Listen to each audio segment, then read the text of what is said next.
evening, graduating class. Good evening, sir. You guys look fantastic today. Thank you, sir. Will you guys please remain standing as we Welcome up LBMB, the honor guard, to present colors.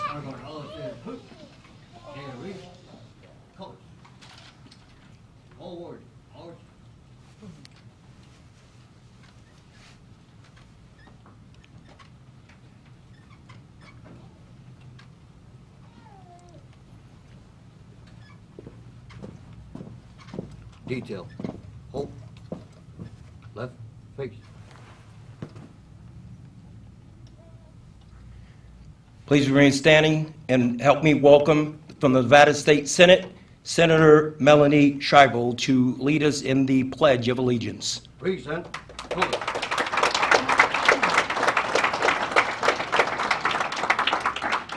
Thank you.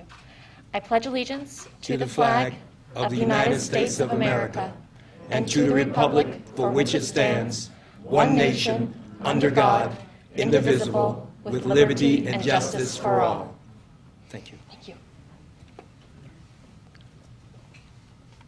Please remain standing as we welcome up Kathy Campos to sing God Bless America. God bless America, land that I love. Stand beside her and guide her through the night with the light from above. From the mountains to the prairies, through the oceans wide with foam, God bless America, my home sweet home. God bless America, my home sweet home.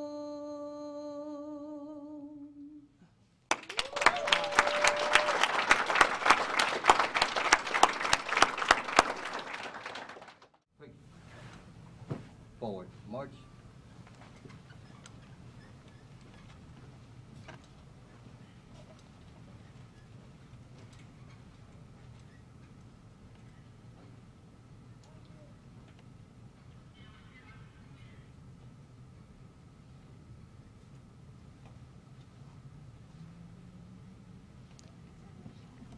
And would you please remain standing as I open us up in prayer.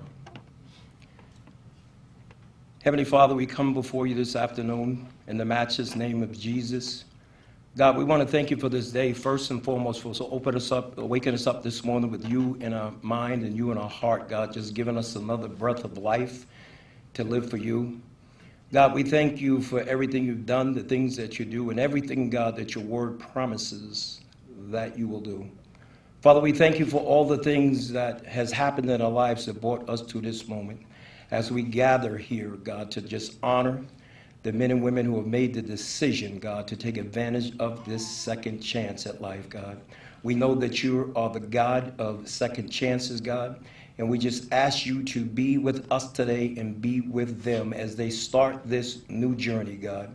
We just pray Jeremiah 29:11 anointing on their life, God, and just say that they take advantage of that plan that you have for their life, God.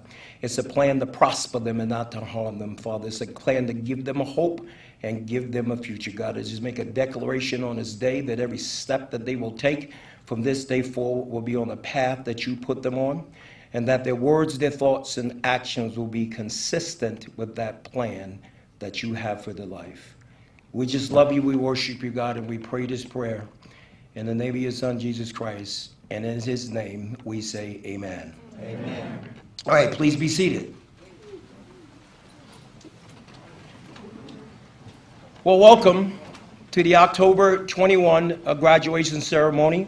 I want to say hello to everyone who has joined us, near and far. Thank you for coming out and sharing this wonderful opportunity for these men and women as we celebrate them as they will continue on this fantastic journey to live a transformed life. I want to say hello to all our community partners and supporters who have come out on this day. I want to say hello to all our employers. I want to say hello to all our friends who are watching us Facebook Live. I want to give a shout out to Missouri Department of Corrections. Thank you so much for joining in. The men that are inside those facilities, we're here to support you. I want to say hello to our collaborating partners in the city of Milwaukee. Thank you so very much. And want to say hello to our friends in Miami and let you know that we will be there soon. For those of you here for the very first time and maybe unfamiliar to Hope for Prisoners, just take a few minutes to share with you who we are, what it is that we do, and some of the things that have brought us here to this moment. And our organization works with men, women, and young adults that are exiting different arenas of our judicial system. So we work with men and women that are coming home from state or federal prisons, city, county jails, drug rehabs, halfway houses, transitional facilities, and the likes. And what we do is provide the supportive services for the men and women that are returning back to our community, that they not only get acclimated back into workplaces, but we make sure there's mechanisms in place through partnerships that we built up with employers, that once they get inside the workplace, they're going to be afforded opportunities to thrive and be able to grow and afforded every opportunity to succeed.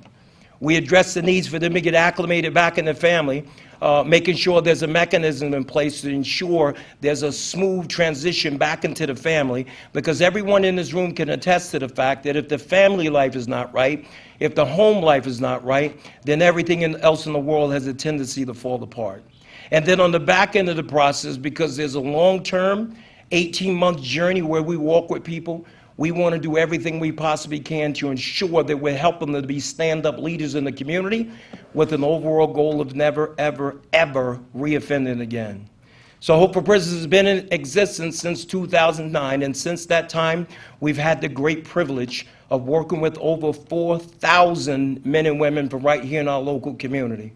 And of those 4,000 people that we've had the great privilege to work with, we have one of the highest success rates literally in the country for helping formerly incarcerated people gain full-time employment and sustainable wage jobs, and with the recidivism rate that is so ridiculously low, is causing other jurisdictions from across our country looking for us to replicate that model in their jurisdiction. So we're very honored that you've joined us here tonight.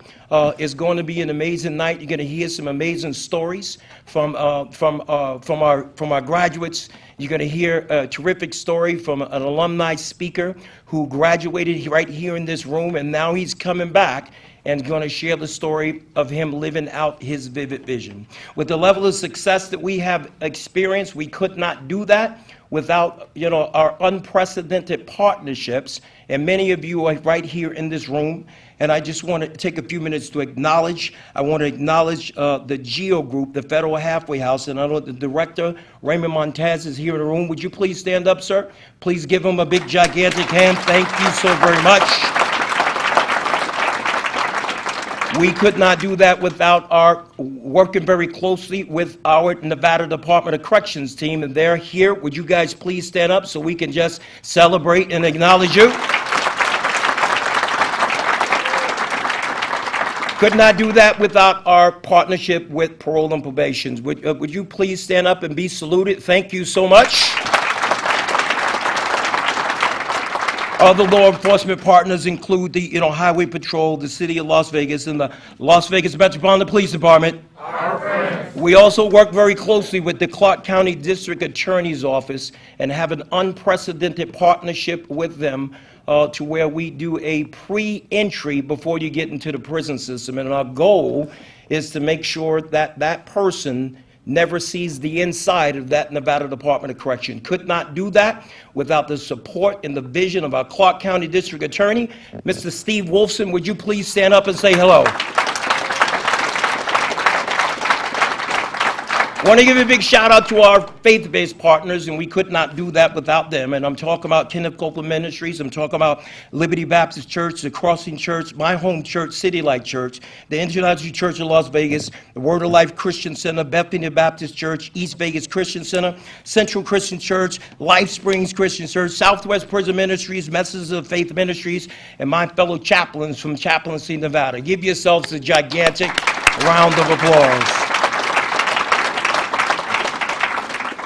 You know, I'm going to do this a little bit different today for those of you who are new to our organization. You know, we have this session of our training, which is called the Vivid Vision. And inside that Vivid Vision, we challenge our participants to take a look at their life 1 year from today. 1 year from today. And we ask them to put that down on a piece of paper. And then after they write those vivid visions out, we give them a copy of it, and then we take a copy of it, and my job is to give it to their team of case managers and their mentors. And what we do from that point, we do everything we can to help them to live out their dreams. If we anything less than that, we'd just be some other reentry program that's not doing anything. There was a young man who stood in this room just about 18 months ago and read his vivid vision. And I'm going to do this a little backwards. I'm going to give him the opportunity to come. You're going to hear his story. He sat right where you sat and look at what it is he's accomplished today. Would you guys please put your hands together for the Rockstar alumni, Mr. Jonathan Machado.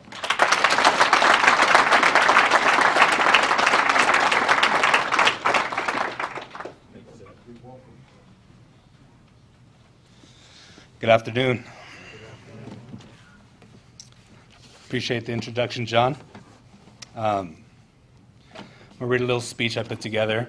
I was asked to participate in the graduation. And without hesitation, of course, I took this opportunity as a chance to give back, right? So let's get into it. Life is hard. I heard this said countless times as I continue to play the victim, believing my struggle was significant. A significant hard, unique, unfamiliar, and beyond anything any other person is able to understand or withstand. My life experience was my crutch. When I used to fall back, and when people would ask me how I was doing, there was always a reason outside of Jonathan as to why I couldn't get it right. It wasn't until I sat on the curb, cold, hungry, wet, homeless, addicted to drugs and alcohol, alone, that it finally made sense. That rainy night, after exhausting all my options, going through all my best ideas, and sat there defeated, I realized this is hard. What is this? Failure. Failure is hard. Then it happened. My aha moment. Success is hard. Failure is hard. No matter what I decided to do with myself, win or lose, the journey is going to be hard. You would think that was enough to change my life, but alas, I still had some additional field research to do before I got the point. But I did. My last forced vacation under the care of the Clark County Detention Center, I came across a publication. On the cover, a gentleman with a smile and a very pink shirt, Mr. John Ponder. The article went on to describe his life from his troubled past to becoming the founder of a nonprofit organization named Hope for Prisoners. As I read the article, I immediately thought to myself, this is what I want to do. My God never makes mistakes. His timing is always the right timing. I was fortunate enough to hear him that day as he spoke to me through this article. See, I had a one-on-one conversation with the God prior to finding this magazine. I asked the God of my understanding, why is it that every time I'm either in jail or in prison, I could hear you? He responded. He said, Jonathan, when you're out in the world, you're of the world, doing what you want, all the while I patiently wait with blessings in mind for you. I want a personal relationship with you, and if I got to keep you here to have it, I will. Well, I hear you now, and I don't think we got to go to that extreme just yet.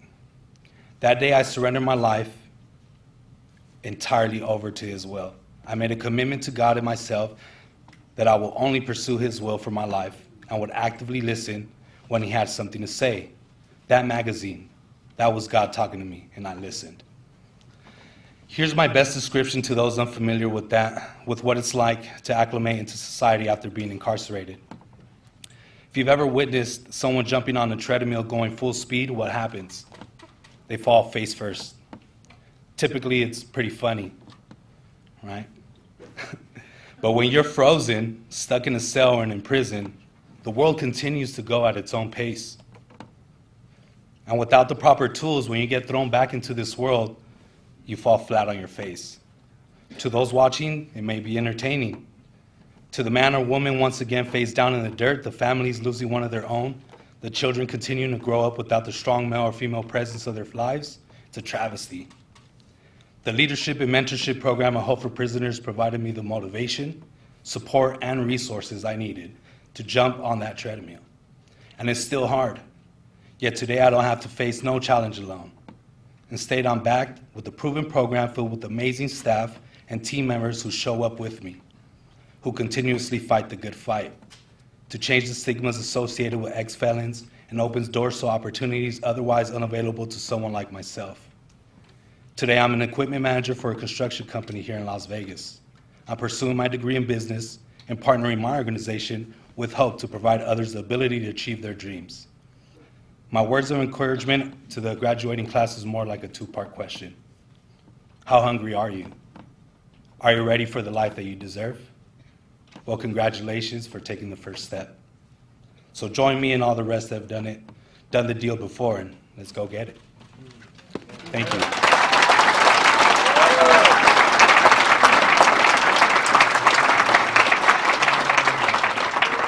Jonathan Machado, please give him a big, gigantic round of applause. Just so very, very proud of you, so proud.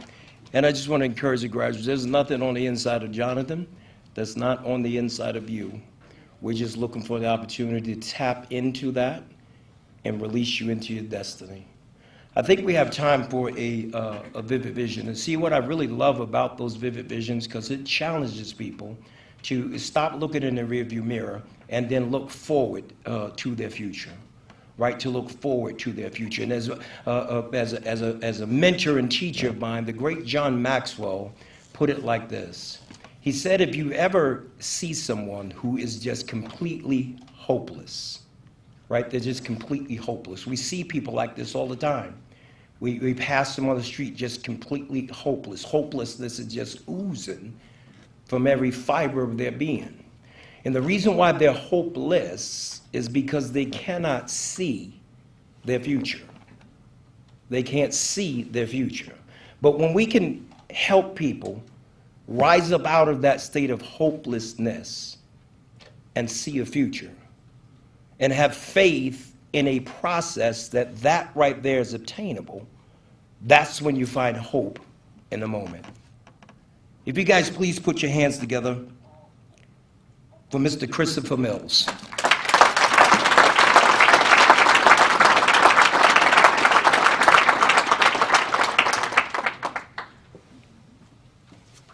Thank you. All right, guys, I'm a little nervous, so please forgive me. All right, my name is Chris Mills, and today is Friday, October 15th, 2022, and this is my vivid vision. Beep, beep, beep. I turn to the alarm clock. I turn the alarm clock off, turn over and kiss my soon-to-be wife on the cheek. Sit up on my side of the bed and thank God for blessing me with another amazing day. I jump to my feet, happy and excited for the workday ahead. I walk into my bathroom, and as I'm washing my face, I realize today is the day I graduate from Hope for Prisoners, and begin to tear up because I see how far we've came, how far I've came, the hurdles I've crossed, the man I've become, happy, content, but still striving for more. I finish up washing my face, brush my teeth, get dressed, and head downstairs to make coffee. I take my coffee and sit in my chair with my two books, the Bible and my AA Big Book. I take the time to soak up both, and I'm ready for my day. I run back upstairs, kiss my kids, and tell them to have a good day. Walk into my room, wake my lady up, and give her a kiss and kiss goodbye, grab my lunch, hop into my truck, and head off to work. As I'm driving, I notice a cop behind me at first. I'm a little shook, but then this peace comes over me because I have nothing to fear, nothing to hide from. I'm a different man today. I stop by the bank to pull out some cash, look at my remaining balance, and smile. $10,862. I A few minutes later, I pull into the job site and start my workday as an electrician. Not the best at my job, but will be in the near future. As my workday comes to an end, I shake the hands of my coworkers and tell them to have a great night. I hop back into my truck and drive off to pick my kids up from school. My son has football practice. So we head over to the park, and my daughter and I sit on the sidelines for a little daddy-daughter time. I think to myself, wow, what a great feeling it is to be a father, a good father, a father they deserve. My son finishes up practice, and as we leave, I express to him how proud of him I am. We hop back in the truck and head home. As we walk into the house, I tell my kids to get in the bath and wash up so Mommy doesn't have to deal with it when she gets home. After that, it's homework time. As we're working on the homework, Mommy walks in the door, kisses me on the cheek, kisses the kids, and heads upstairs to change. Then comes down and fixes dinner. After I help set the table, we sit for a family dinner. We talk about our days and then clean up. We spend a little time playing with the kids, and before we know it, it's time for bed. We read a couple books to the kids. As they fall asleep, we say goodnight and head into our room to shower, brush our teeth, and get into bed. As we're having us time, we plan to take the kids to Disneyland. Can't wait. They'll love it. I set the alarm clock, kiss her goodnight, express how much I love her, and then hit the pillow, excited for another joyful, amazing day. My name is Chris Mills. Today is Friday, October 15th, 2021, and that was my vivid vision. See you next year.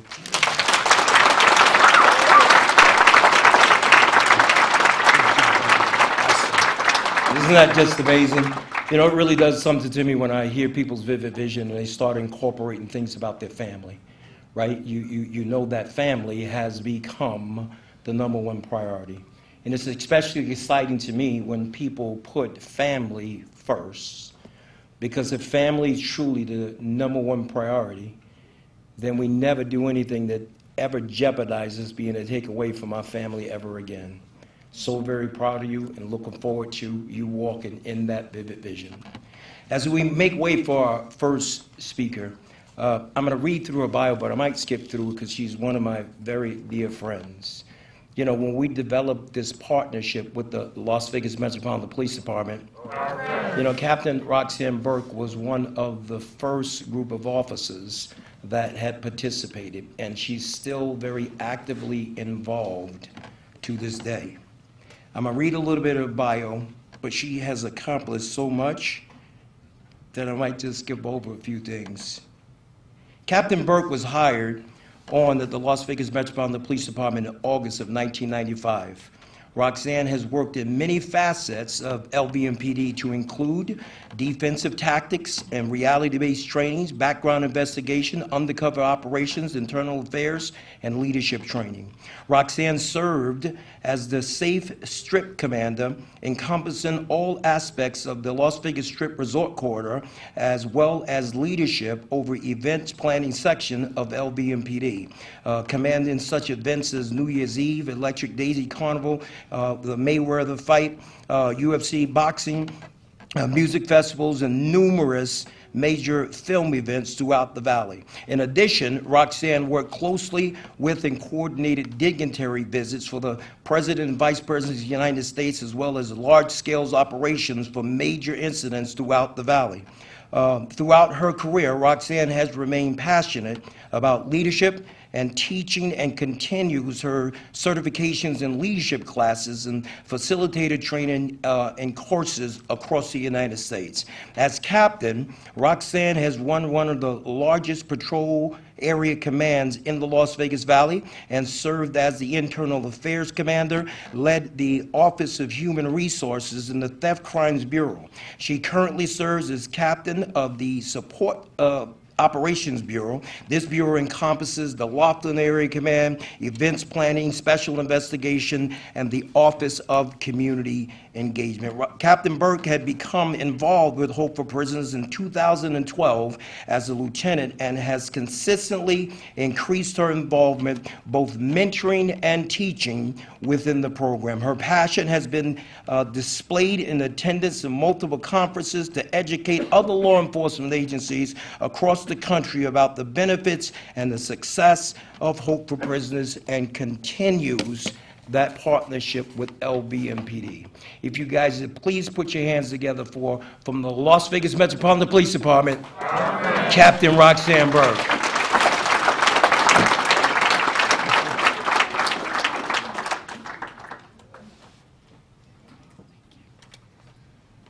I'm exhausted. You could have skipped over the hiring date because it's really hard to lie about my age. And any of you that heard that date and were like, I wasn't even alive, I don't need to hear from you. Wow. Chris, by the way, that's amazing. Your Vivid Vision made me feel like a bad mom.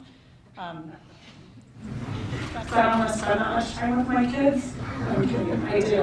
But that's amazing. And like John said, that they were such a large portion of your vision, and you put it on paper. And I'm sure others of you have that. I just don't have the opportunity to read all those visions right now. That is the driving force that we have, as whether it's our children or our parents or our siblings. It's our family that tends to drive us forward and keep us going in those rough patches. So I love that that was such a large part of yours. So I want to say congratulations to each and every one of you. This is such an incredible part of the journey you're undertaking. And this week, that was very intense. I know from being there, it's probably very emotional for many of you. And this graduation is all about you. And it's so amazing for me to be part of it. I will tell you that everybody in this room is in awe of each and every one of you. In absolute awe and adoration of the work that you have in front of you that you're willing to do, and the work that you've already done, even if it was just in a classroom. But to make that decision, whether it was through a pamphlet or whether it was through one of your parole officers or somebody in the jail that got you into this program, that is complete admiration from everybody sitting in this room, and especially from me. So I like to say a quote from Marianne Williamson. And this is something that I have to remind myself of, and I tell every class that I teach, but it's something we need to keep in mind. Our deepest fear is not that we are inadequate. Our deepest fear is that we are powerful beyond measure. It is our light, not our darkness, that most frightens us. We ask ourselves, who am I to be brilliant, gorgeous, talented, fabulous? Actually, who are you not to be? You are a child of God. So you are the light. You are the power. You are courage. You are everything you were meant to be. You are hope. Each and every one of you. Now I can say that. Others in this room can say that. John can say that. You can say that to yourself, and I hope you do. But the hard work comes in believing those words, in believing what I just said, and believing these quotes, and believing who you are, and all that you have in you. That's the tough part, right? Because some of those days, we look in a mirror, or we're reminded of a bad decision, and we don't want to believe that we have courage. We don't want to believe that we are somebody else's light. It's very difficult to believe that in the middle of a struggle. So that's where the hard work comes in. Because our beliefs can form us into the people we are and the ones we can become. Maybe you're believing some false stuff. Maybe you believed you couldn't do anything but live a criminal lifestyle. Maybe you believed you weren't smart enough or skilled enough to have any other job or to be what you wanted to be. Maybe you believed that you could never change anybody else's opinion of you. And quite frankly, it doesn't matter. Maybe you believed the cops were out to get you. We're not. We're out to get a donut. But look, maybe you believed you couldn't live in anything but a broken home. Maybe you believed you weren't loved. Those are lies. Every single one of them are lies. And the problem is, sometimes it's easier to believe those lies. Sometimes it's easier to tell ourselves those lies. Because if we don't, we're frightened of that light. We're frightened of the brilliance that we have and that we can be. Because as Jonathan said, failure is hard and success is hard. Both of them you're going to have to work for. We want to work towards that success. But false beliefs repeated and learned are still false beliefs. If I learn to drive wrong, if I learn to tie my shoes wrong, if I learn to do things wrong, I'm going to continue to do them wrong until I learn the right way. If I build a house on sand, it's going to fall. Right? So we have to build that foundation on the truth, not on the fake beliefs that we have had, not on the lies that we've told, whether it's from others, whether it's from respected people or not. You need to find that truth, and that's what we need to remind ourselves of every day. The truth is, you are valuable. And I will tell you this. So if I had a $100 bill up here, which I don't. I'm a public servant. I don't make that kind of money. If I had a $100 bill up here, how many of you would want it? You're all lying. How many would want it? I'll save it. For those of you who can't have cash right now, I'll save it. You guys gonna want it? Well, my kids would be taking it out of my pocket already. Listen, what if I crumpled that bill up? Would you still want it? What if I threw it on the ground and stomped on it? Would you still want it? What if I wrote funny faces on it and said, please take me to DC? Would you still want it? What if I... Don't tell the U.S. Treasury I said I'd do that.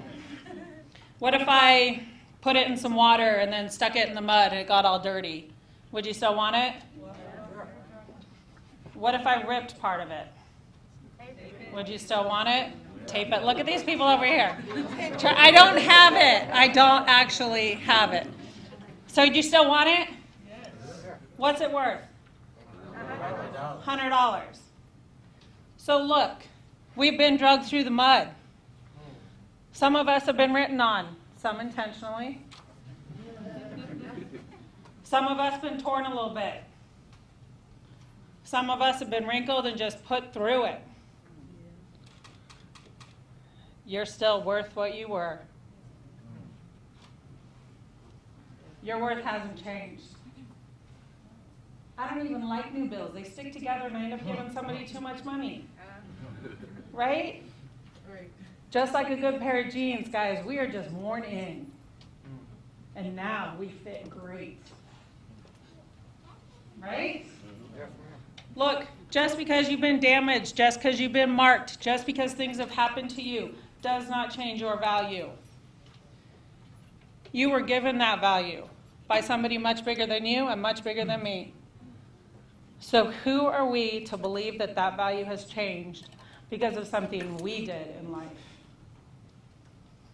It doesn't. That's the truth you need to believe.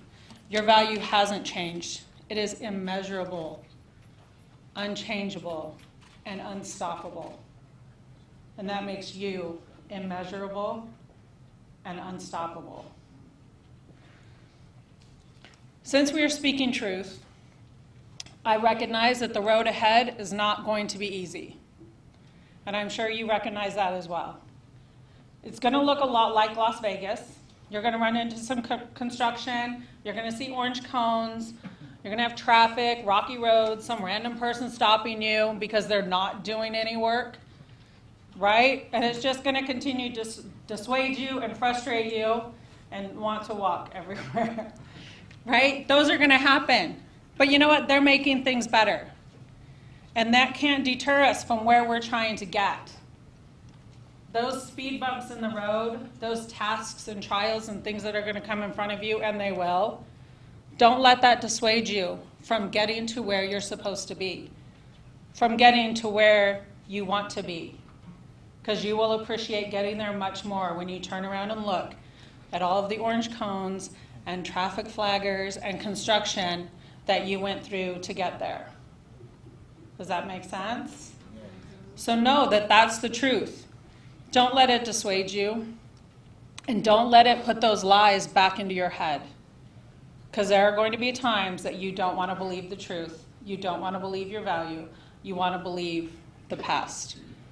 That's going to lie to you quite frequently.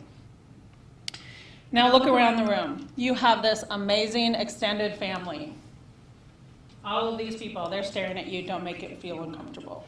But listen, this is about you, each and every one of you. Whether it's your immediate family sitting here, whether unfortunately you may not have anybody here. This is now your extended family, even those online. That's your extended family. So when you feel dissuaded and you feel weak, go to your family. because this is all about you. We are all about you. Have you heard that from a cop? No? You can be honest. They all look too scared to answer that question. All right, so when you want to start listening and back down to your old path, remember your value. Remember, you have that power, you have that courage, and you have help from every angle. I have another quote that I actually just heard today, and it really stuck with me. So Mother Teresa said, when we are judging others, we have no time to love others. And that really sticks to me, right? But I'm telling you, not because you're sitting here being judged, you won't. But we tend to judge ourselves quite harshly. And when you're doing that, you can't love yourself. So you're not being judged by anybody in this room. You're not judged by anybody in this uniform. You are loved by each and every one of us. Love yourself. Don't judge yourself. Hold yourself accountable. It's different. But love yourself. And love that value you have. Because you're no longer have to worry about any of that stuff. You can have a cop behind you and not make it make you nervous. They still make me nervous. Because if they worked for me, they'll write me the ticket anyway.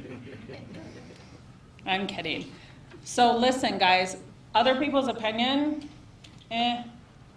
your opinion matters. Your value matters. And always remember, all of this stuff that you've been given, all of this value that you have in you, you already have in you the courage and passion and drive that it takes to be the best dad, the best mom, the best spouse, the best sibling, the best son, the best daughter, the best friend, and the best mentor you want to be. You already have that inside of you. Gave you some tools to bring it up and out to the surface so you can use it. But you already have it. And that's never left you. Maybe we put it in a closet for a little bit. Maybe we buried it under some dirt for a little bit. But that's never left you. So always remember, you have that courage. You have that passion. You have that compassion. You have the drive, the intelligence, and the fortitude to be anything you want to be. Who are you not to be brilliant, gorgeous, talented, and fabulous? I'm here to tell you, you have no right to be anything but that, because you are hope.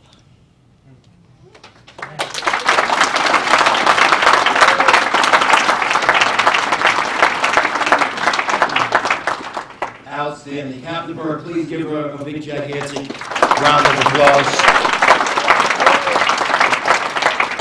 And Captain Burke, I'm going to ask you to just please remain standing. That was fabulous, really, really fabulous. But I want you to remain standing. And then I would like to ask the rest of the LVMPD officers in this room, would you please stand up?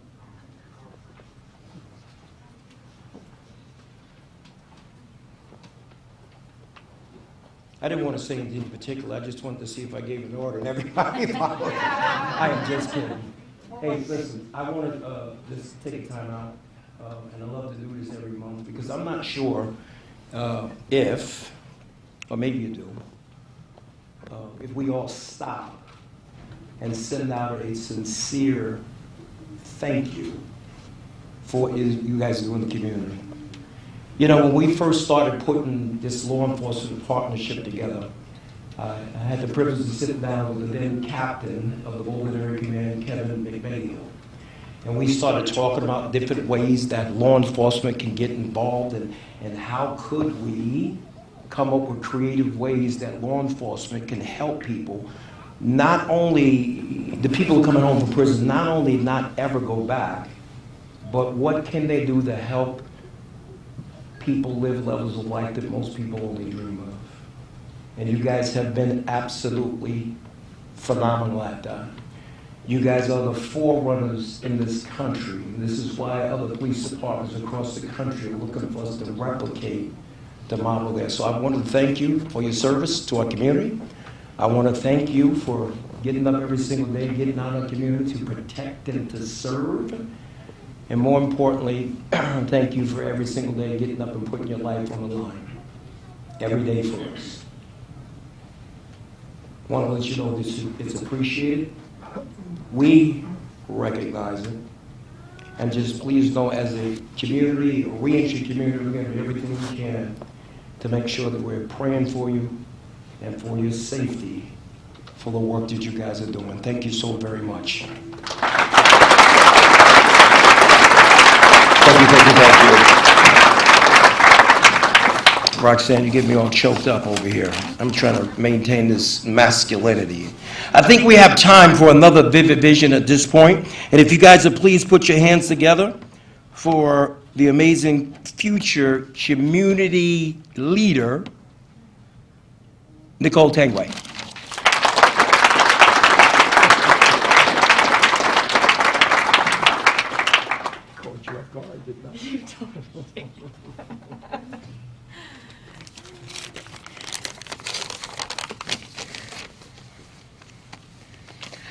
Good evening, everyone.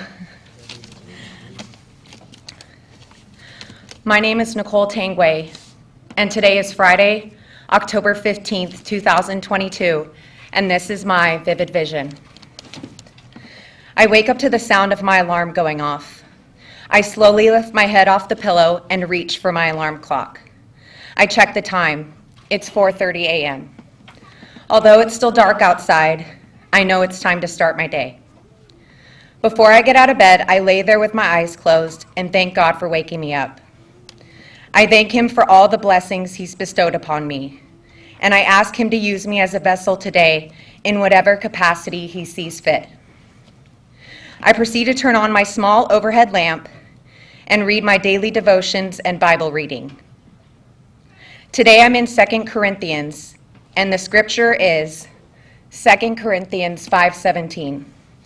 This means that anyone who belongs to Christ has become a new person. The old life is gone. The new life has begun.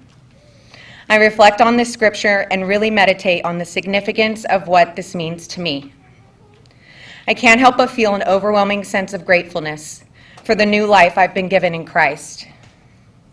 Once I finish my prayer and meditation time, I start a fresh pot of coffee and begin my morning routine. It's now 6 a.m. and it's time for my morning workout. Today on the agenda is my favorite, high-intensity interval training. Although instead of working out solo, today I'm training 2 other individuals that I've been working with the last 6 months. I stress the importance of training hard and holding each other accountable. Fitness and physical health is important to me, and I am enthusiastic about sharing this passion with others. After our workout is done, I shower, get dressed, and do my hair and makeup while sipping on my coffee. Just as I'm finishing up, I hear my name over the intercom. Nicole Tangway, please report to the Unit 1 caseworker's office. My heart starts to race. This is the moment I've been waiting for. I grab my ID and I walk as fast as possible to the line where the caseworker signals me to come into her office.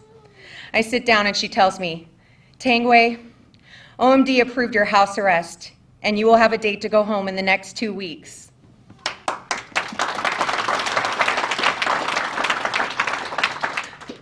My eyes well up with tears. After 7 years of being incarcerated, I'm finally going home. I thank her profusely for the amazing news and run back upstairs to gather my things for work.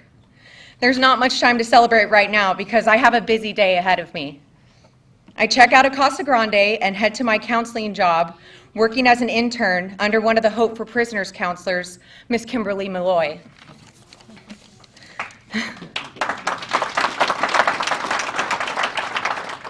You see, last year at the leadership workshop, Mrs. Malloy offered me a position to work with her in order to earn my clinical hours towards my license as a clinical professional counselor. And today, I'm submitting my first 500 hours completed to the licensing board.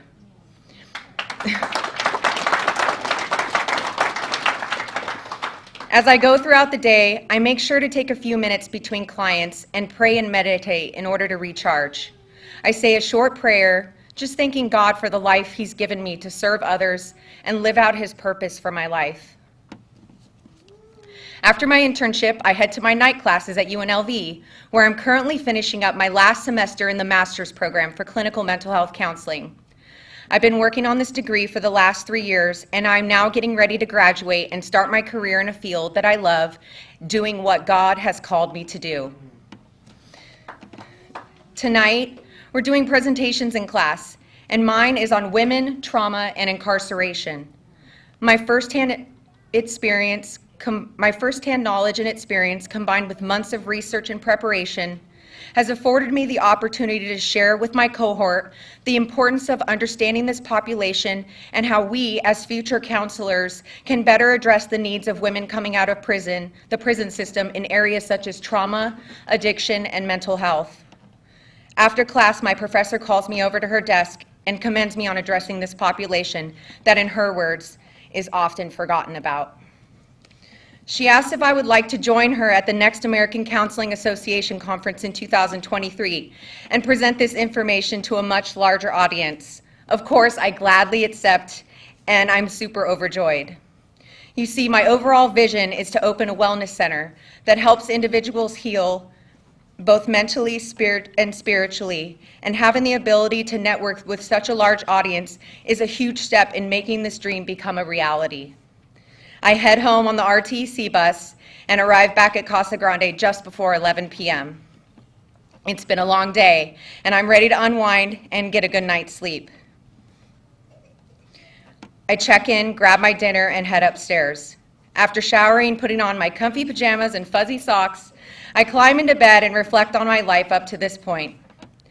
I think about all the people who've supported me along the way, including my family, friends, individuals with the Nevada Department of Corrections, and of course, the Hope for Prisoners family, and I am truly grateful.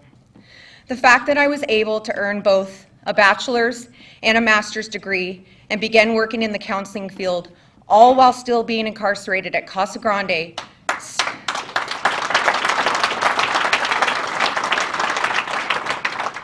speaks volumes to the power of God's grace and the favor that he gives his children. Romans 8:28 says, "And we know that all things work together for good for those who are called according to his purpose." These last 7 years of incarceration have been used as preparation for the next phase of my life. And what the enemy meant to destroy me, God turned into good. I feel so extremely blessed. I set my alarm for 6 a.m. and doze off to sleep. Today was a good day. My name is Nicole Tanguay, and today is Friday, October 15th, 2021, and this is my Vivid Vision. See you next year.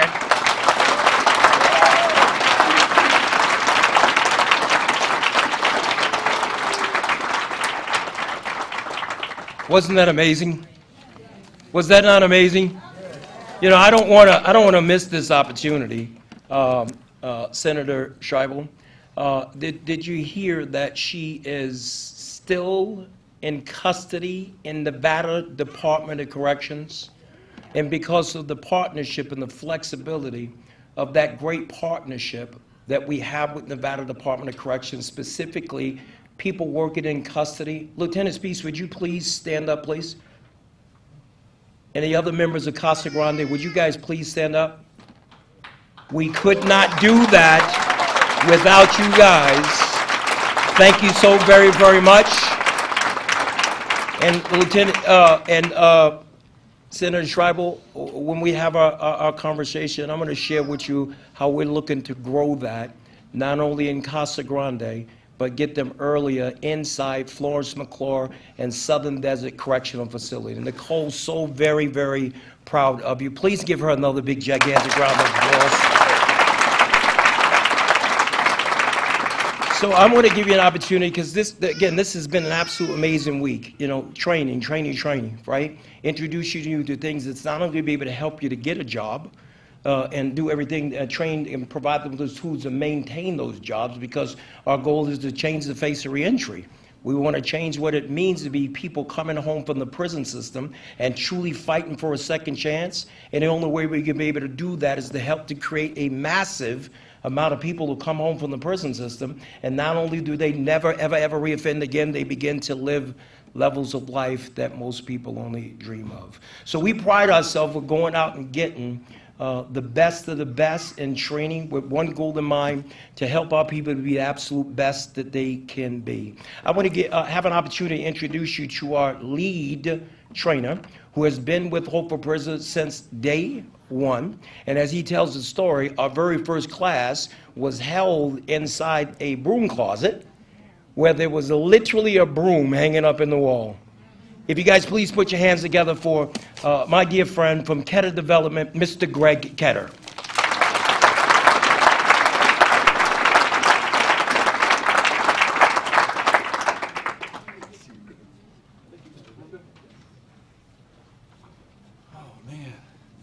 Get to take this off for just a few minutes, right? How's everybody doing? Good. This is a good day. You guys feel good? Yes. Feel great? Yes.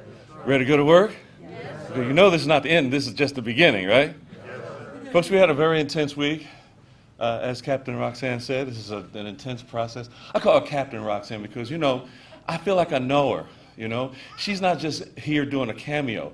She's been with us, and she's been around, just like the rest of the officers that we appreciate.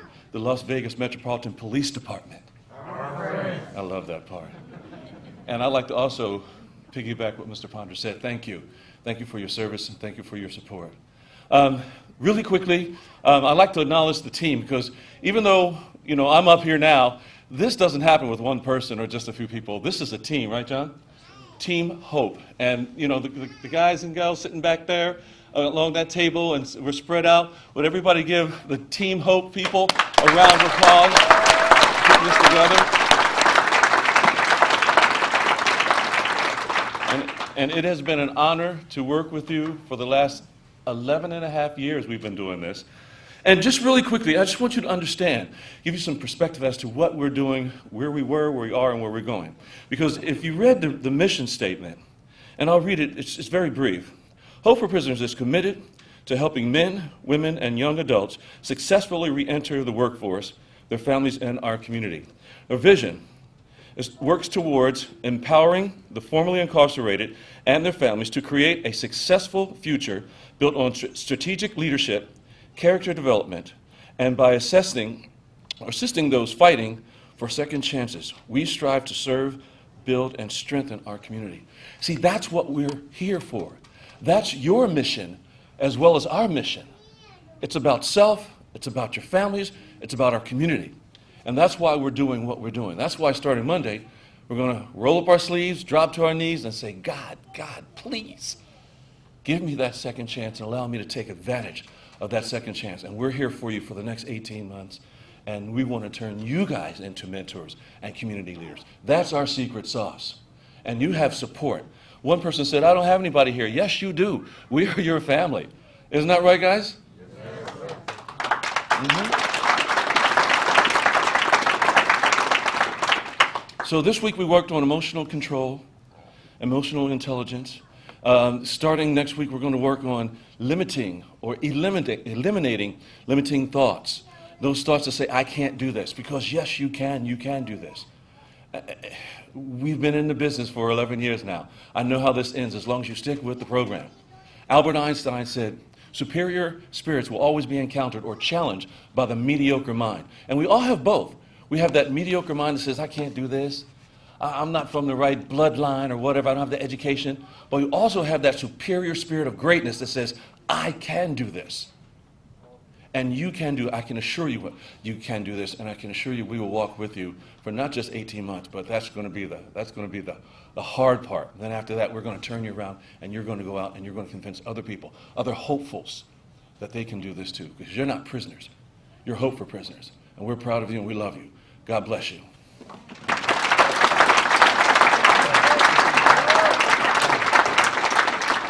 Mr. Greg Ketter from Ketter Development, please give him a big, gigantic round of applause. Love the great work that he does. So as we get ready for our next speaker, I'm going to try to navigate through this bio because it's like 14 pages long because of all the work that he has done in the 28 years that he has been in law enforcement. And I'm talking about my dear friend, Bill Young. So Bill Young started as a patrol officer assigned to the Southeast Area Command, working primarily on and near the Las Vegas Strip. Over the span of 28 years, a 28-year career, he retired as elected sheriff of Clark County and was as such the chief executive officer of the Las Vegas Metropolitan Police Department. The Las Vegas Metropolitan Police Department, which was the 9th largest police agency in the United States. So 1978 to 1983, assigned as patrol officer, from 83 to 84, field training officer, working with graduates from the academy. 1984, promoted to the rank of sergeant. In 1985, he was transferred to the SWAT team. In December of 1986, he was promoted to the rank of lieutenant and was assigned as the operations manager for the Communication Bureau. In 1988, he transferred to Vice and Narcotics Bureau, overseeing undercover vice operations, investigations, primarily dealing with prostitution and sex crimes. In 1994, he promoted to the rank of captain and assigned as commander of the Support Service Bureau, which contained the Air Support Section, Search and Rescue, K-9, SWAT, and other things. In December of 1999, he was appointed to the rank of deputy chief and assigned overall responsibility for all operations of the detention services. In January of 2001, he's transferred to Special Operations Division. In November of 2002, he's elected sheriff, becoming only the 5th sheriff to lead the Las Vegas Metropolitan Police Department. At age 46, the youngest sheriff to do so. In 2007, he retired as sheriff after 28 incredible years. And since then, he embarked in a second career in the gaming industry, working for the Fertitta family. And you guys all know that great relationship we have with Station Casinos. And they hired everybody the formerly incarcerated people that we send over there. It was because of that man right there. He says his being in law enforcement, his 28 years in law enforcement has been the greatest honor of his career. But I have to tell you, one of the greatest honors of my lifetime is calling Bill Young my friend. If you guys would please put your hands together for Sheriff Bill Young.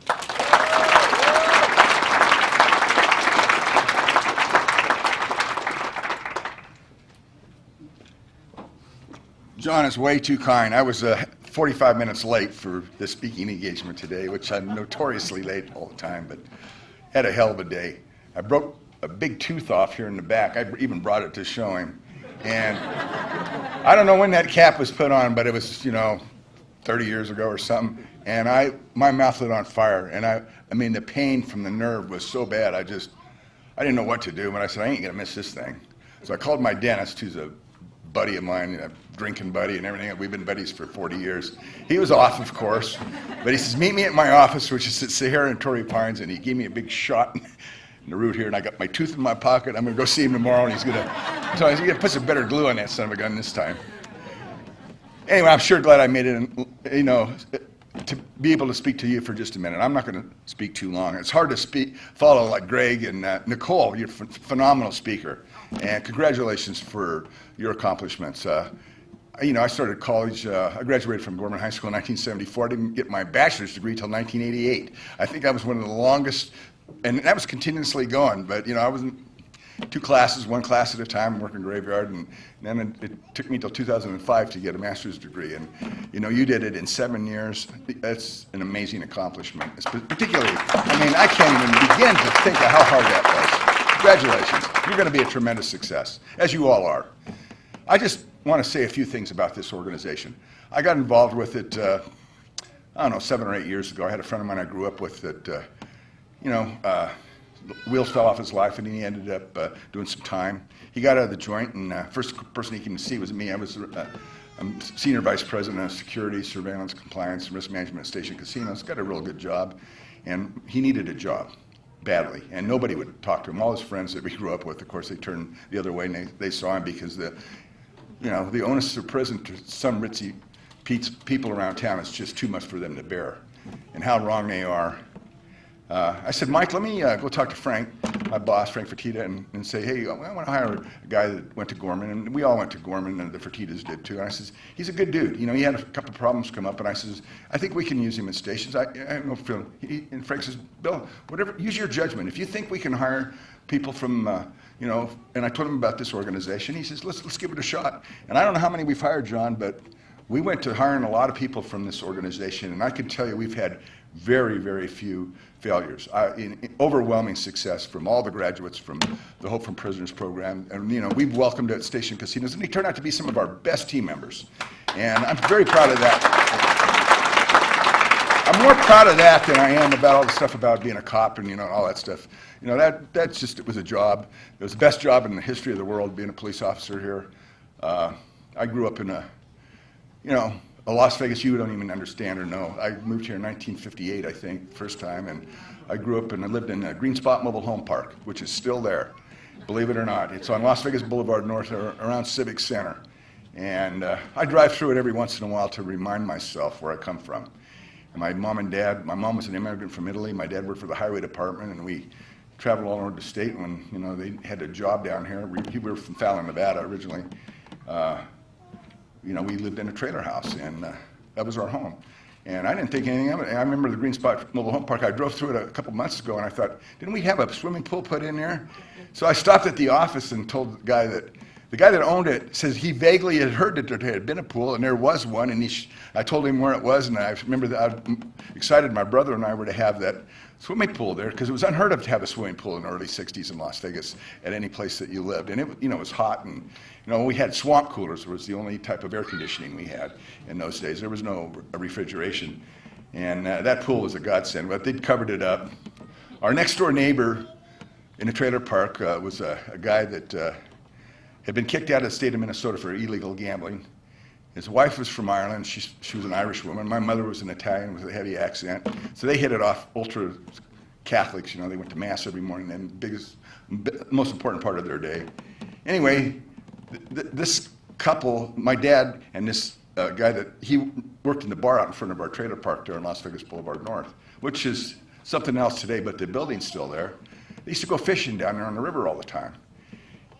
And the guy said he didn't like Las Vegas, and there was a motel and a little cafe for sale down there on the river. It was called the Rivers, and then there was a little dot of a place. It was called Riverside, and it was down there where Bullhead City is. But our next door neighbor was Don and Betty Laughlin. So I mean, if you dream it and work hard at it, it will happen. There's a city there of probably, I don't know, 50 or 60,000 people there now, but they came from the same place I did, in the Green Spot Mobile Home Park, and tremendous successfully family. And you will be too. I don't care what your background is, if you're rich, poor, whatever nationality, race, sex, we're all made of the same flesh and blood, the same exact stuff.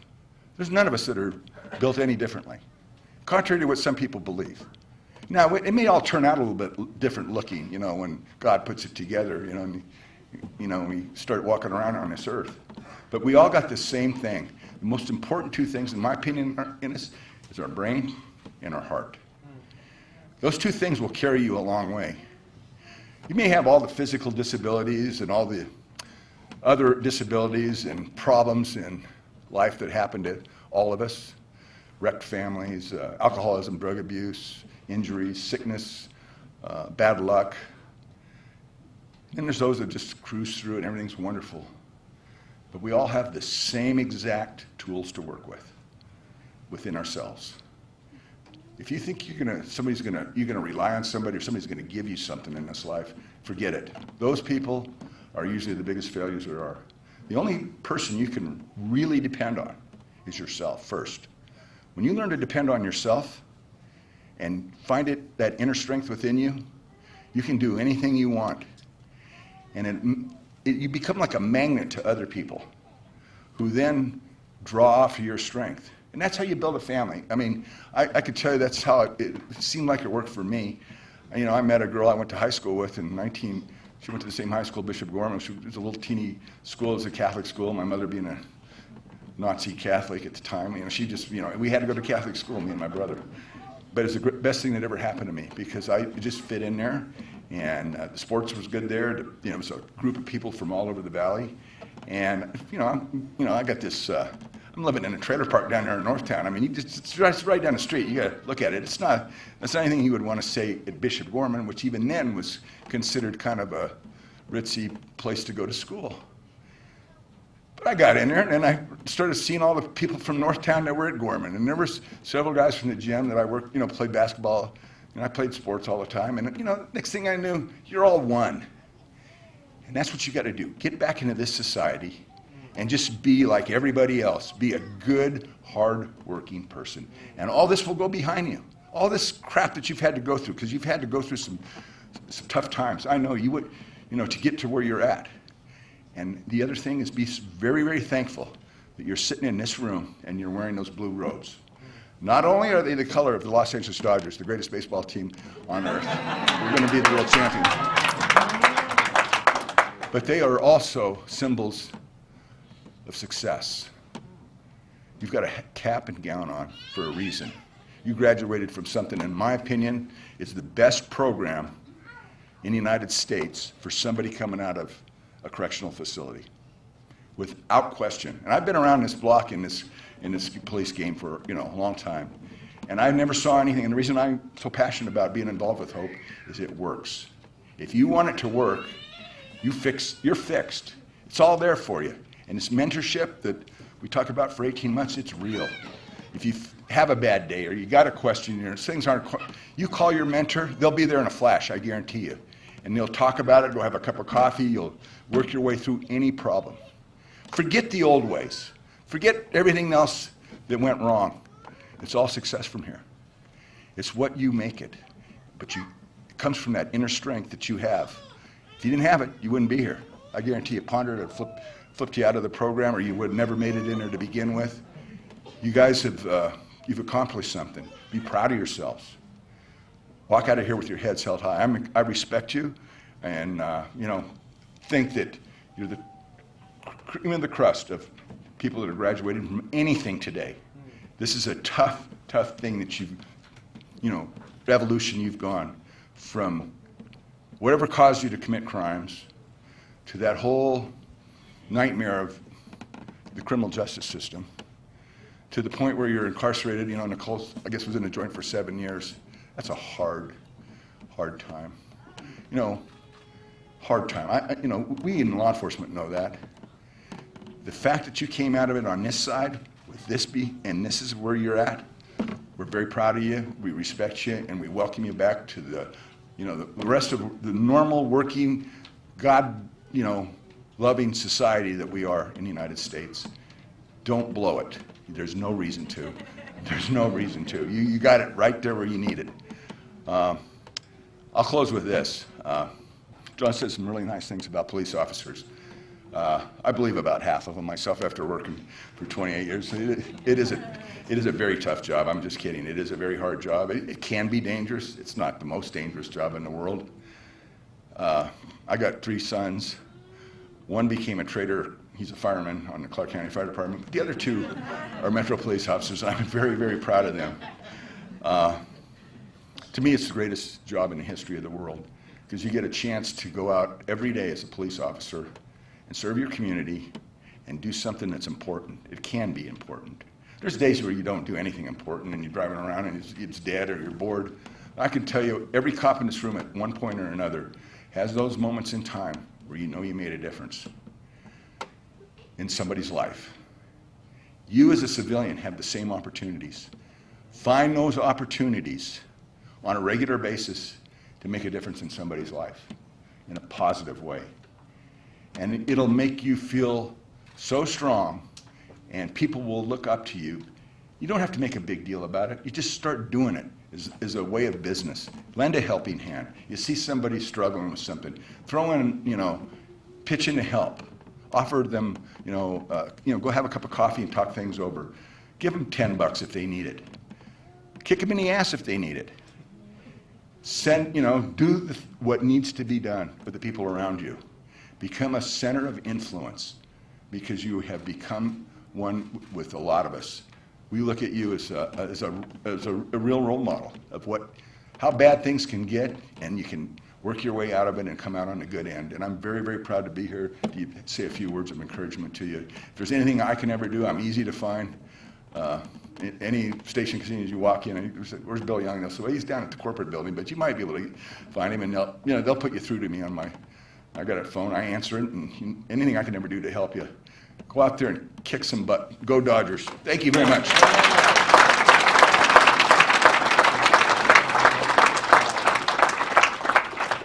Sheriff Bill Young, thank you so very, very much.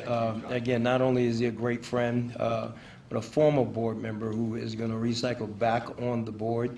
And speaking of members of the board of directors, before I get fired, please allow me to introduce you to the treasurer of our board and his wife, Mr. Jeff Cooper and Jenna. Would you guys please stand up and say hello? Thank you so much, so I can keep my job. Before we introduce you to our final speaker, I think we'll have one final Vivid Vision. If you guys will please put your hands together for the future community leader, Miss Whitney Greco.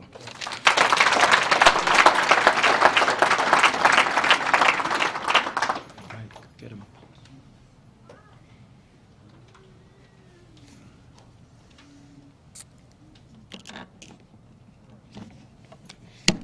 Good evening, everyone.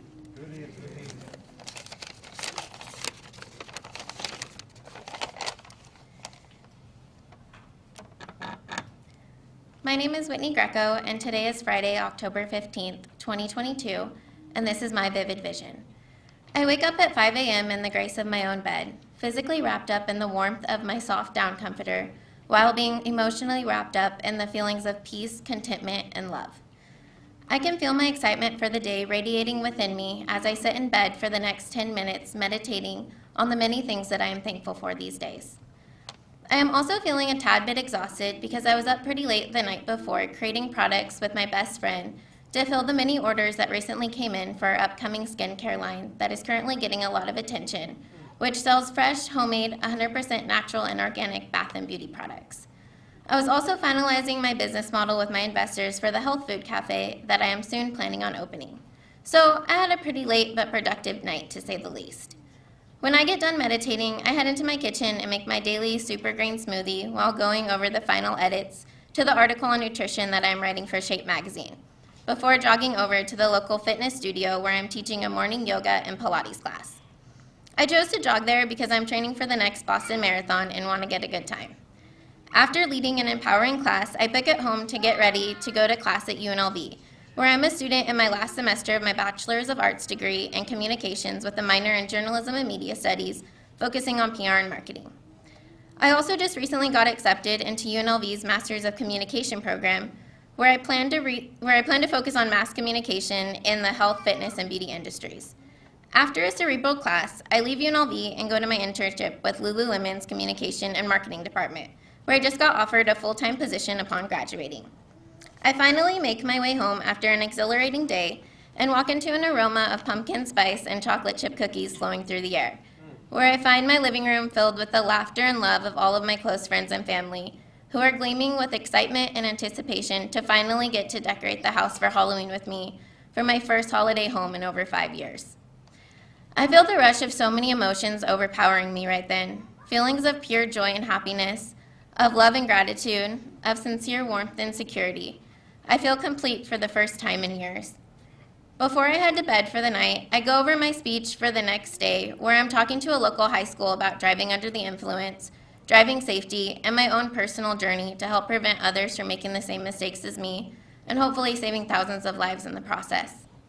When I'm done, I finally kneel and pray, where I realize that a year ago today, I graduated from the Hope for Prisoners program, and I thank God for all that I have gained since then. I thank God for the hope the program gave me during a time in my life when I felt totally alone, depressed, and utterly hopeless, for the strength and courage they helped me find within myself, and especially for the family and support system that I gained when I needed it the most.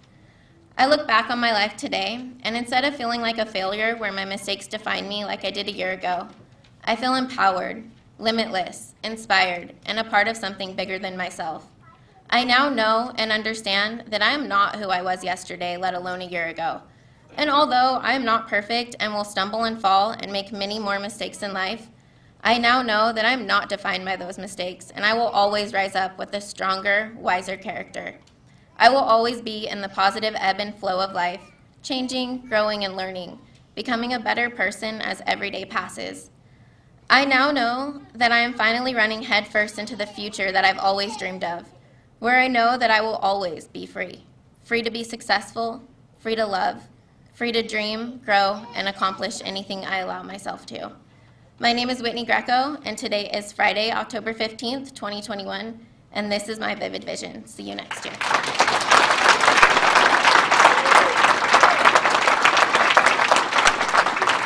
Good job, Whitney. Looking forward to seeing you walk that out. So very, very proud of you.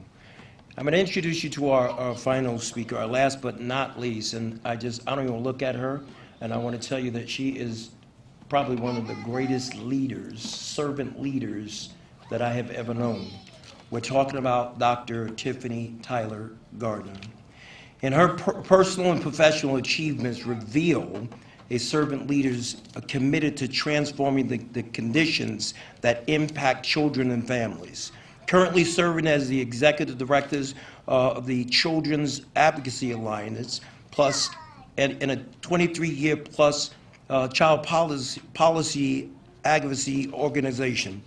Dr. Gardner, his professional journey includes serving as a member on the governor's cabinet, CEO of an affiliate of the nation's largest dropout prevention organization, and is a COO of a White House recognized workforce development nonprofit organization. In each of these roles, Dr. Tyler Gardner has been a champion for the opportunity while spearheading the delivery of services or policies to improve conditions for Nevada's most vulnerable populations. Moreover, Dr. Tyler Gardner is a published researcher, a psychologist, a veteran nonprofit leader with a commitment to service that includes serving on the Nevada's Children's Commission, the Clark County Juvenile Justice Services, Citizens Advisory Committee, and the Las Vegas Metropolitan Police Department. She serves on the Multicultural Advisory Council. Dr. Tiffany Gardner, commendations include the Urban Chambers of Commerce Women Business Advocates Award, Vegas Inc. Humanitarian of the Year Award, Workforce Connections Workforce Development Champion of the Year Award, and UNLV College of Education Alumni of the Year Award. Dr. Tiffany Tyler Gardner holds a doctorate in educational psychology from the University of Nevada, Las Vegas, a Master's of Science in Counseling from California State University, Northridge, and the Bachelor's of Art in Psychology, Sociology from the University of Southern California. I feel like I'm about to faint right now. If you guys would please put your hands together for my dear friend, Dr. Tiffany Gardner Tyler.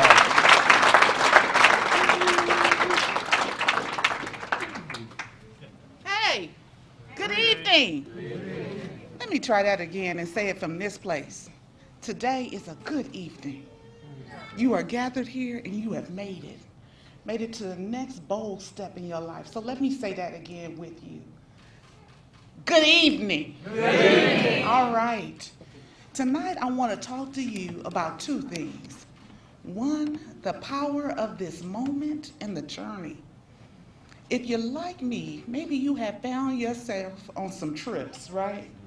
Where you may even have asked, did I miss my transfer? Did I even get on the wrong bus? Where is this bus headed? How could I have found myself in the place that I have found myself? I remember asking, how is it that I have found myself in the wake of a divorce? No diploma with these two young men that I want to raise in Los Angeles. How is it that I have found myself living in this single apartment on $263 a month, but wanting them to thrive? How is it that I am here? How could I be the great-granddaughter of a sharecropper or a grandmother who had 12 children of her own that she could not raise because she was tending to other people's children. How could that be my lineage? How could I find myself in a place where when I read some books and they say things like, well, how could you find any good thing in Nazarene, that I felt like, how could you find any good thing in my family line? What will become of my sons? What will become of me? What is this bus? Where am I headed to? And I'm here to say to you that this moment demonstrates the power of standing, checking your ride, and deciding to ride for your future, for your hope, for the promise that your life holds. I'm here to say to you that you can absolutely find yourself on someone else's bus.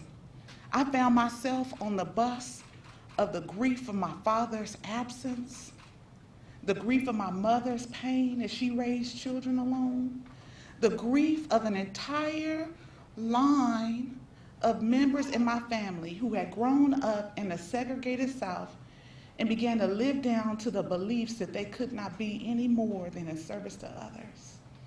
But now I serve, and serve from some new places. You heard them go through that bio, and sometimes I just read it to ask, who is that, on the days when I'm wondering, when I'm looking in the mirror and asking, who are you on this tough day?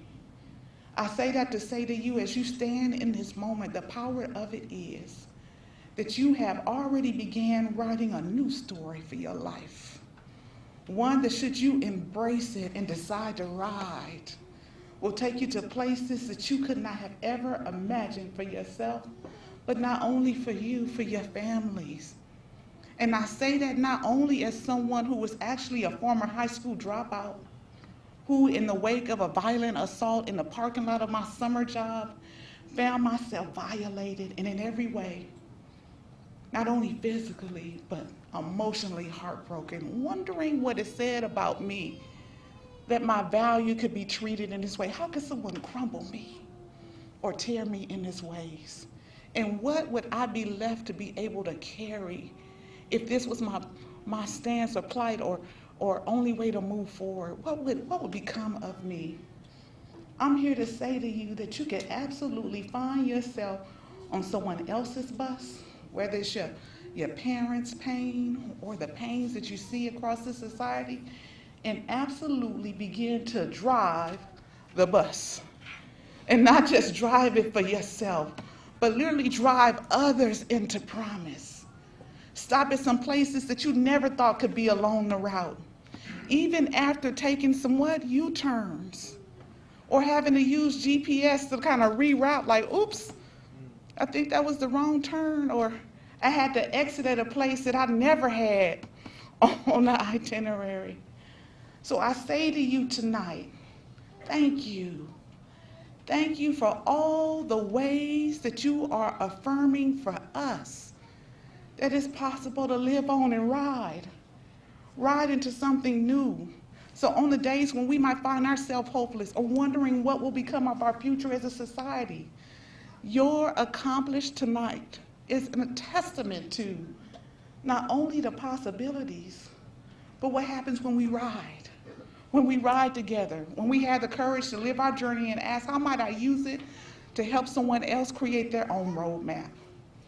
So I also ask you to consider in this moment the ways in which this new ride, journey, story, or stop is going to empower the others in your life. I hear those young voices in the room. And for me, it's also an affirmation that what you are doing today, in this moment, is already changing the course for so many more of us. The fact that they're in the room to see all of you graduate today is an anchor in success, one that I hope you will stand on.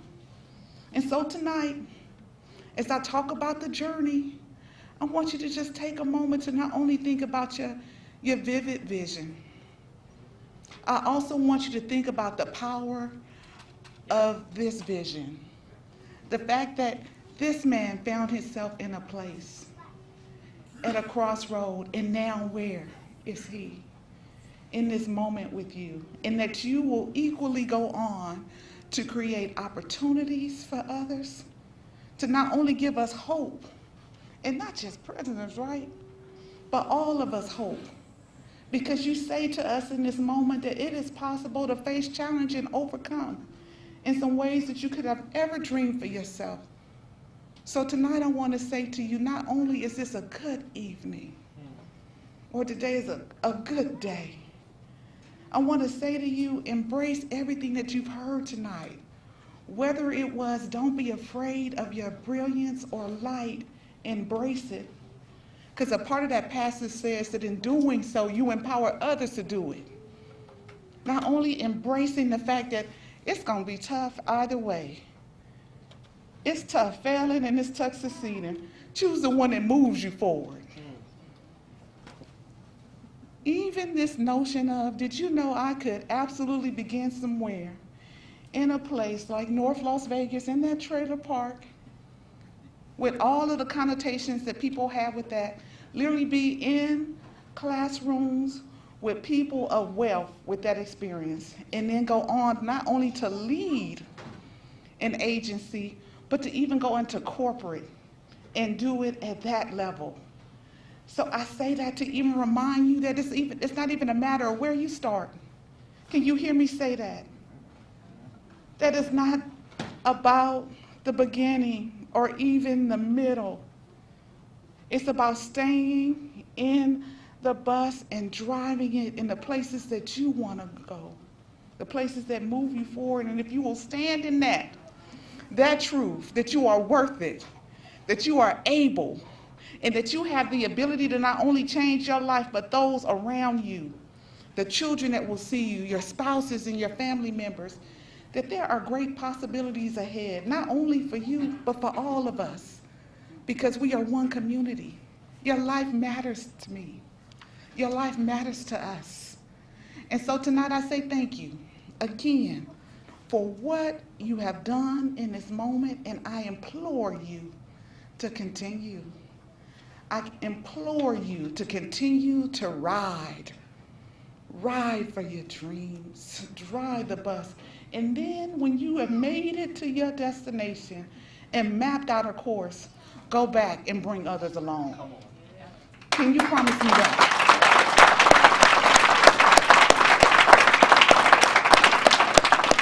And so with that said, we're going to transition, I'm certain, to celebrating you. But let me take this moment to say my hat is off to each of you. Thank you for what you have achieved this night. Thank you.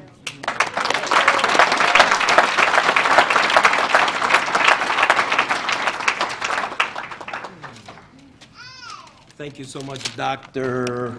Garner. As we prepare for the administration of the oath, I'm going to ask you guys to please stand to your feet.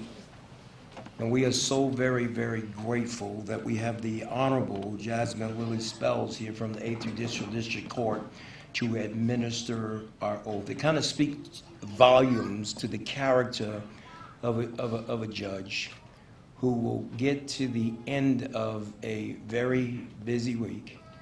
It is a Friday afternoon, and for her to come down off her bench, to come here to celebrate with you, to administer an oath, what an honor to have her in this building.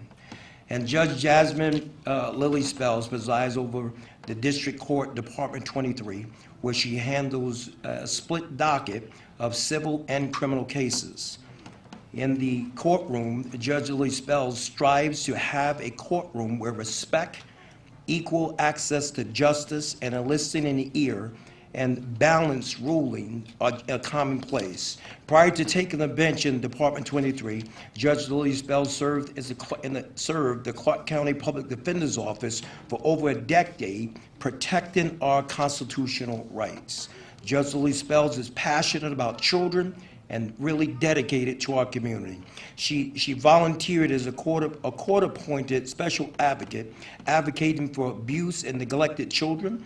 Judge Lily Spells served as a mentor to middle school girls and organized reading programs for at-risk schools. She received a bachelor's degree of art From University of California, Irvine, Judge Lily Spells received her Juris Doctorate from the University of Nevada, Las Vegas, William S. Boyd School of Law.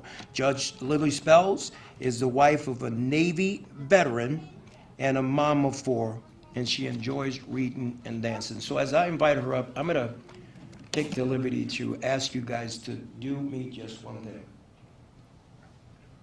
before we take this oath.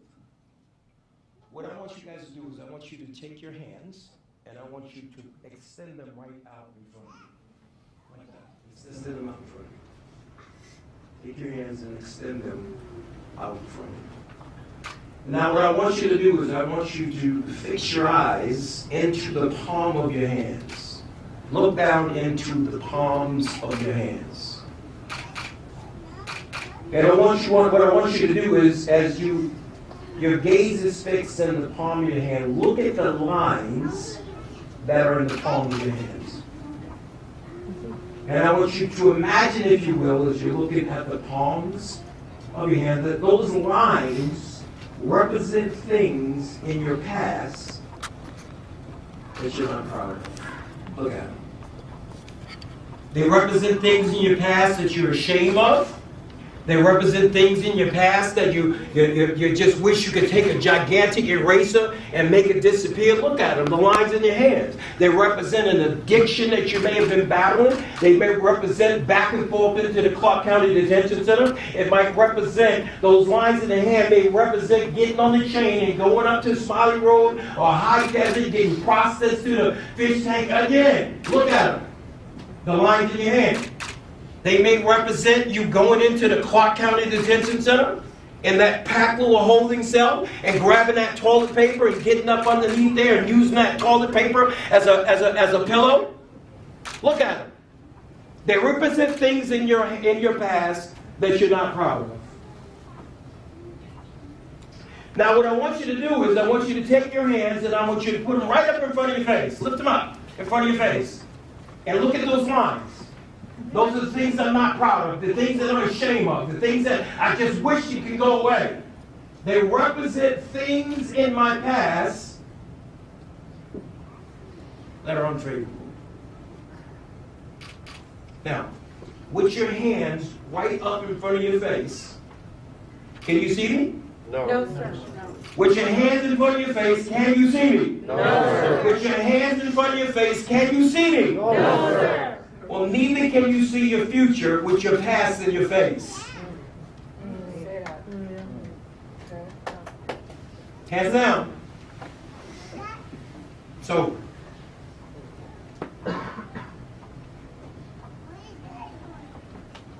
Your Honor?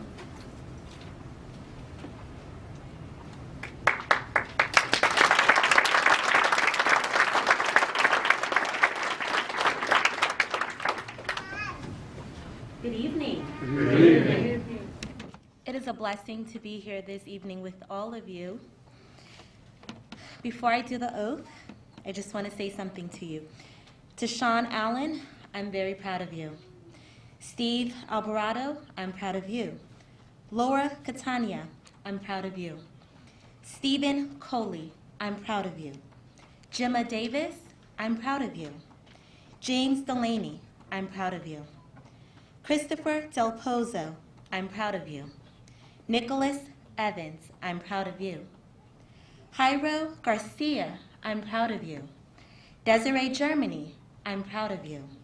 Logan Gravitt, I'm proud of you. Whitney Greco, I'm proud of you.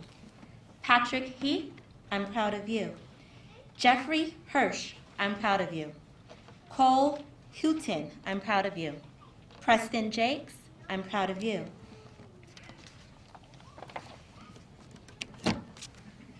Joelle Alexandra Kahalawai, thank you. I'm proud of you. Margaret Lopez, I'm proud of you. Oscar May, I'm proud of you. Christopher Mills, I'm proud of you. Your kids will enjoy Disneyland. We just took our tour. LaRon Moore, I'm proud of you. Brendan O'Neill, I'm proud of you. Ashley Overtuck, I'm proud of you. Corey Clement, I'm proud of you. Eric Provençal, I'm proud of you. Kijan Richmond, I'm proud of you. Alfredo Rivera, I'm proud of you. LaShawn Sherfield, I'm proud of you. Courtney Stalker, I'm proud of you. Nicole Tankline, I'm proud of you. We need more people serving those who have gone through what you've gone through. Ashley Wilson, I'm proud of you.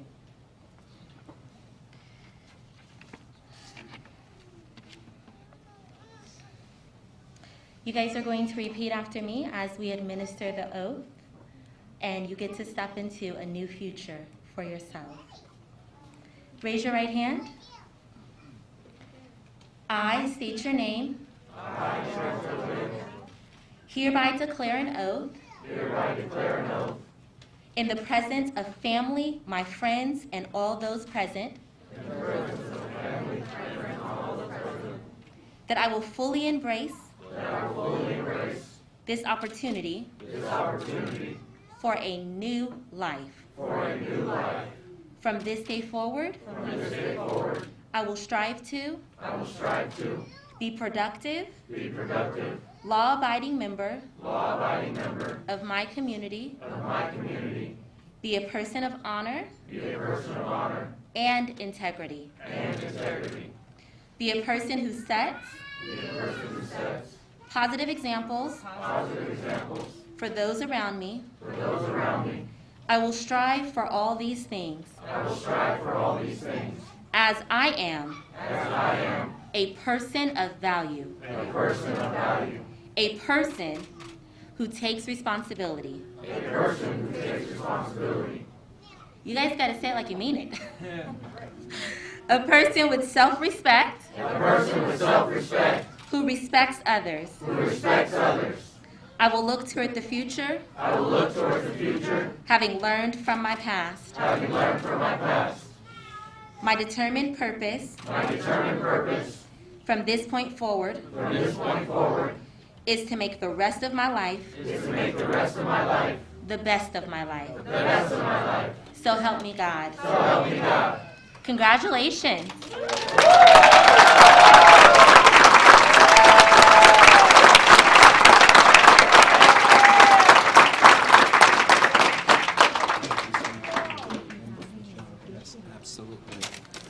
Thank you so very, very much, and congratulations. We're going to move into the issuance of our certificates. I know that there have been some certificates that have been prepared from Governor Sisolak.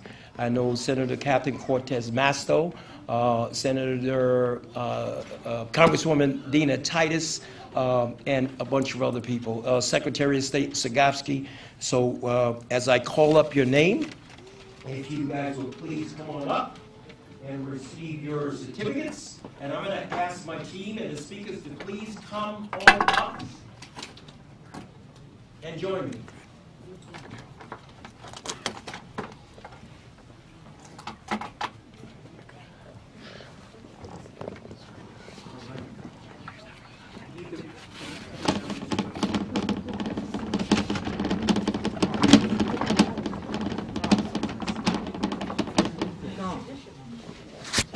Ladies and gentlemen, please put your hands together for the young eagle, Mr.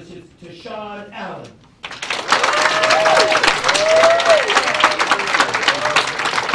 Please keep it on to Mr. Stephen Alvarado.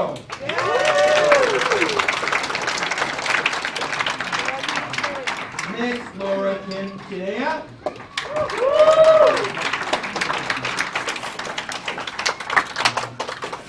Please keep it going for Mr. Mr. Stephen Cody.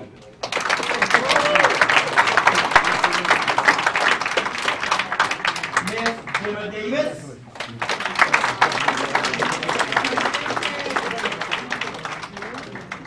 Please keep it going for Mr. James Delaney.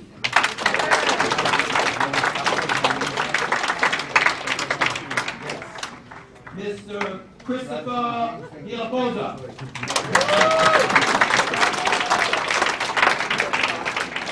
Please keep it going for the one and only Mr. Nicholas Evans.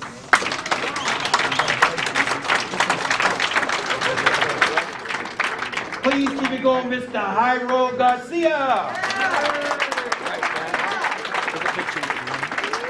All right. Ms. Desiree Germany.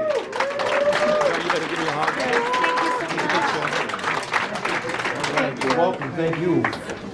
Mr. Logan, grab it. Come on, give it up for him, take a picture. Keep it going for the one and only Miss Whitney Greco. You girl. Woo! Take a picture. You can take your mask down. All right. Mr. Patrick Heath.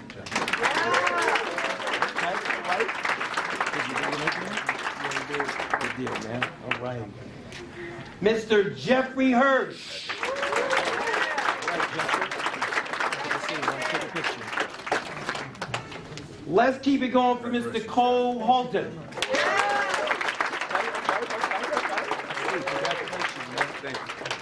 Very proud of you, man. Thank you. Keep up the good work. Congratulations, Cole. Mr. Preston Jakes. Congratulations, man. Looking forward to working with you. Please keep it going for the one and only Ms. Joelle Alexander Ali.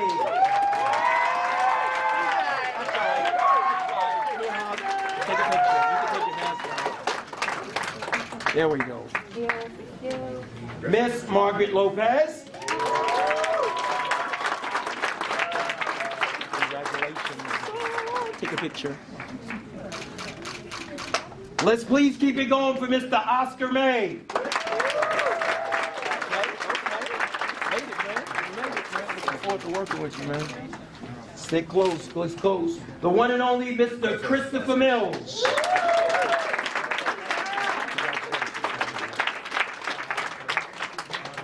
Let's give it up for Miss Lerone Moore.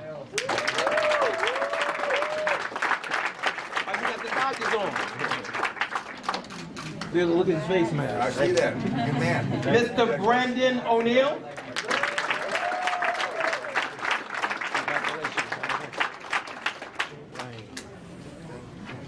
Brandon, congratulations. Miss Ashley Overturf.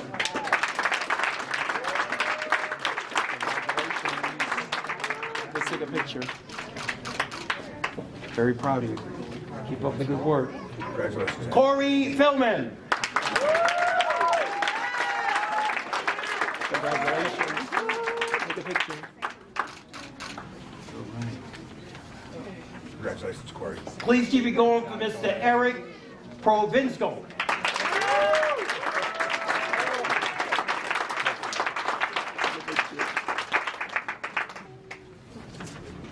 Mr. Kejon Richmond. Okay, young nigga. That's a young nigga right there. Turn around, take a picture, man. Right. Mr. Alfredo Rivera.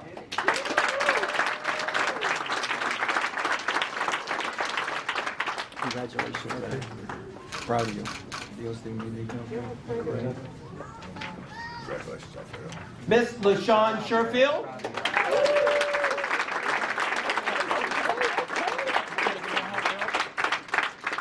All right. Keep up the good work. Congratulations. Miss Courtney Stalker. Very proud of you. Get over that anxiety. It's getting better. The one and only Miss Nicole Tangway.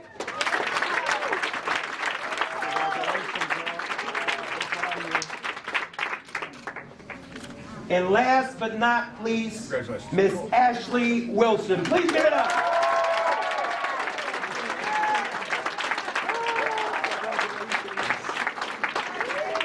There you are. Thank you. Congratulations, Ashley.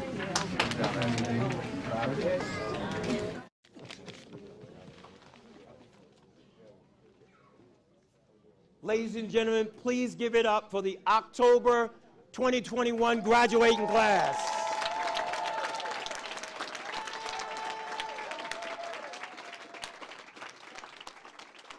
Right.